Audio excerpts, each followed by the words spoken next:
হরে কৃষ্ণ। দণ্ডবাদ। প্রথমে আমার গুরু মহারাজ ভক্তিপ্রজ্ঞানজ্যোতি গোস্বামী ঠাকুরের চরণে শত সহস্র কোটিবার দণ্ডবাদ। তিনি যেন আমার প্রতি সুপ্রসন্ন হন। বর্তমান চৈতন্য মঠাচার্য ভক্তিস্বরূপ সন্ন্যাসী মহারাজের চরণে শত সহস্র কোটিবার দণ্ডবাদ। তিনি যেন কৃপা কটাক্ষ লাভ করেন।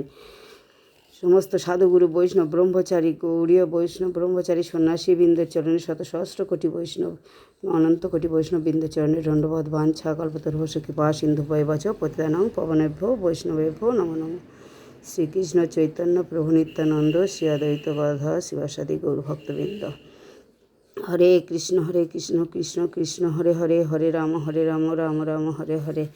রাধারানী ইউটিভি ধর্মকথা চ্যানেলের পক্ষ থেকে যে সংক্ষিপ্ত ভাগবত পাঠ শোনাচ্ছি আমি পুতুল রানী দাসী। তাই ভক্তবৃন্দদেরকে বলছি, আপনারা শ্রবণ করুন, সাবস্ক্রাইব করুন, শেয়ার করুন, লাইক করুন, সঙ্গে থাকুন। হরে কৃষ্ণ। নারায়ণ নমস্কৃত্যং নরস্যৈব নরোত্তমং দেবীং সরস্বতী ব্যাসিং তথা জয় মুদীয়তে। যে জনক রাজা তার নাঙলের ফালে মাটি যে বিদীর্ণ হয়েছিল, সেখান থেকে সীতাদেবীর জন্ম হয়েছিল যে পর্যন্ত পাঠ শ্রবণ করেছি আপনাদের। পরবর্তী অংশ আবার শ্রবণ করাচ্ছি, আপনারা শ্রবণ করুন, সাবস্ক্রাইব করুন, শেয়ার করুন। ইউটিউব ভক্তবৃন্দ হরে কৃষ্ণ, লাইক করুন। মহারাজ জনক মহাদেবের নিকট থেকে একখানা ধনুক পেয়েছিলেন। সেই ধনুক হরধনু নামে সর্বজয় বিদিত। জনক পণ করেছিলেন যে এই হরধনুখানা যিনি ভাঙতে সমর্থ হইবেন তাকে এই কন্যা সীতাকে সমর্পণ করবেন।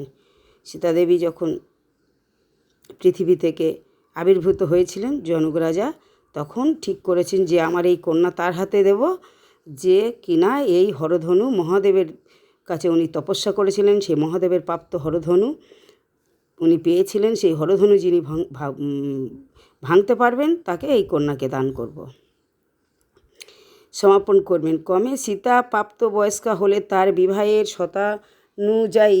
শর্তানুযায়ী লাভ করা কারো সৌভাগ্যে ঘটল না। কেন ঘটেনি? কারণ তিনি যে স্বয়ং লক্ষ্মী দেবী, সেই নারায়ণ প্রাপ্য শ্রী লক্ষ্মী দেবী কি অন্যের গ্রহণযোগ্য হতে পারেন?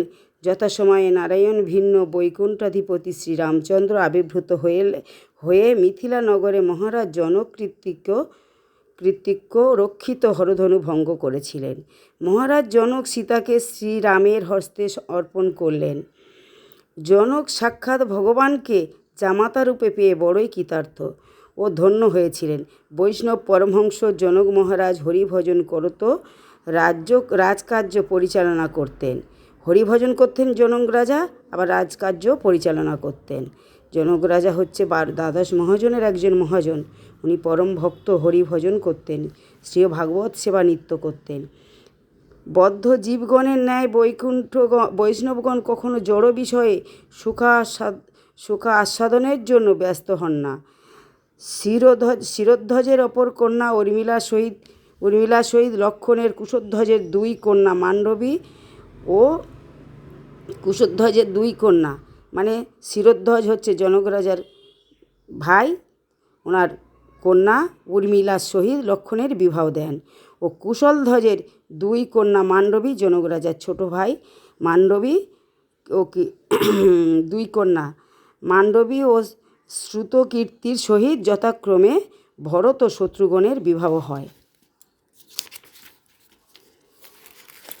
তাই এই পর্যন্ত আমার এই ভিডিও।